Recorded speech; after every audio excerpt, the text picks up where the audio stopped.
টাকার ভিউ, এটা লাখ টাকার ভিউ। গৌতম, প্রিয়জিৎ, টাইগার, এই দেখ, এই দেখ বিজয়, এই দেখ পুরো ভিউটা দেখ। তোরা তো আনিনি গিয়েছিস, এই দেখ আমি ডং ভ্যালি আসলাম, ডং ভ্যালি দেখ। তোরা তো আসলি না, তোরা যা ওখানে গাড়ি দিয়ে যা, টাকা জমা, ফুর্তি কর। আর আমি এই দেখ, এই ডং ভ্যালি ঘুরছি। দৃশ্যটা দেখ, শুধু দৃশ্যটা দেখ, তোরা এনজয় কর। এই দেখ আমি ঘুরছি, ঠিক আছে? ভালো থাকিস। এই দেখ, জাস্ট দৃশ্যটা দেখ শুধু।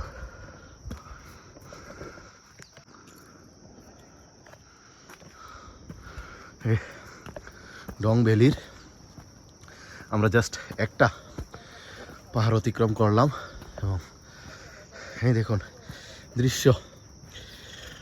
শত পরিশ্রম, শত বাধা, সব কিছু এখানে তুচ্ছ মনে হবে।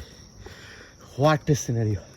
আর উনি আমার বন্ধু, চিরসাথী, যিনি সব সময় আমাকে উৎসাহ দিয়ে গেছেন লাস্ট 11 ইয়ার থেকে।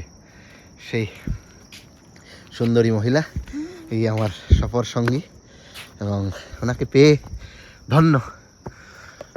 চলছে আমাদের এই যাত্রা আজকে 4 মাস, কিছুদিন হলো, 5 মাসও হয়নি আমাদের নতুন ইনিংসের। আর এটা আমাদের দ্বিতীয় কোনো ট্রিপ নর্থ ইস্টে একসঙ্গে। তো এটা আমরা এনজয় করছি। ওহ, হোয়াট এ ভিউ। অর্ধেক রাস্তা এখন পর্যন্ত এসে পৌঁছাতে পারিনি, খুব ক্লান্ত, টায়ার্ড। আর আমাদের যিনি টুরিস্ট গাইড ভাই আছেন, উনি ভিডিওটি করছেন, যার জন্য ওনাকে লটস অফ থ্যাঙ্কস। আর এখানে এসে ডং ভ্যালির এখন পর্যন্ত আমি ভেবেছিলাম প্রচণ্ড ঠান্ডা হবে, বাট ঘাম পড়ছে, এই দেখুন লিটারালি সোয়েটিং হচ্ছে। সো আরও অনেকটা যেতে হবে। আর আমাদের এই আজকে তৃতীয় দিনের যাত্রায় আমরা এনজয় করছি, এক্সাইটিং, কি খাচ্ছি। আর উনি ভীষণ ক্লান্ত, তো আমরা একটু জিরিয়ে নিচ্ছি। ওকে, দেখা হচ্ছে। কেমন লাগছে?